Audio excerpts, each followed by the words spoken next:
I'm basically just looking at a list of questions here what we've got through the Next Step programs, just really common questions for young dentists.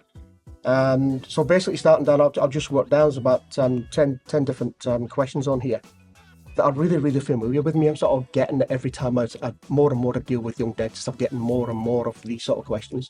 So I'll answer what I can.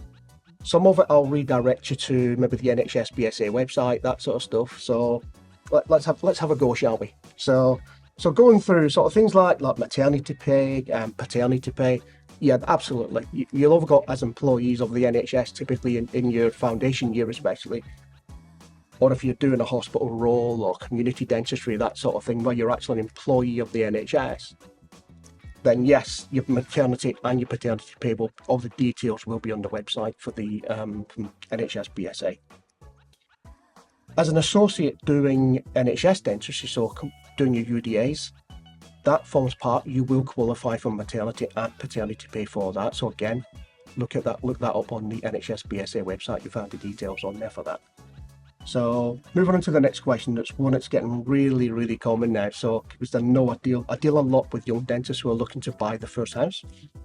And one of the most common questions is, how do I start building up a credit score? What is a credit score? So basically to go through that one. So when you're looking to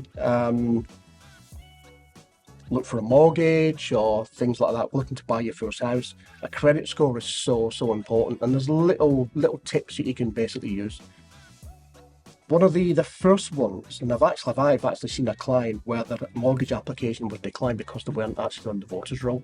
That little thing like that just got to be on the voter rolls for wherever you're living, or even registered at your parents if you're at sort of dental school or whatever. So being registered on the electoral roll is really, really important. So things like, we all, mobile phones, laptops, mobile phones, we've all got some device where we've got a contract with. That contract doesn't really do anything for you for building your credit score. So one of the things I would always say is things like credit cards. And everybody winces when I say credit card, but credit cards aren't a bad thing. Credit cards give you a lot of protection. Section 75 Consumer Credit Act, all these sort of different things give you lots of protection. But the key with any credit card that you have is never, ever build a balance on it. So whatever you spend on that month, whatever you're spending on that month, you're going to pay it off at the end of the month. You can even set up a direct debit on your bank account to automatically clear it. And that's a really good source of then starting to build your credit score.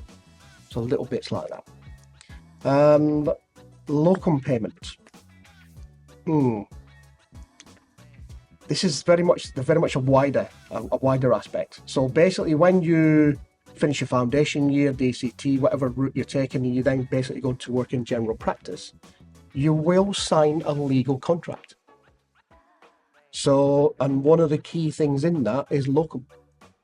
So basically, and the whole concept, it goes along the lines of, if you cannot turn up for work, who's actually going to do your work that you should be doing, you should be getting paid for?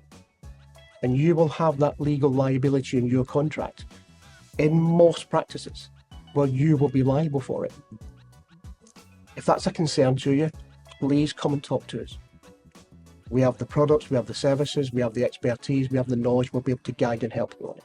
So it's not a problem. So absolutely, we can help you with that.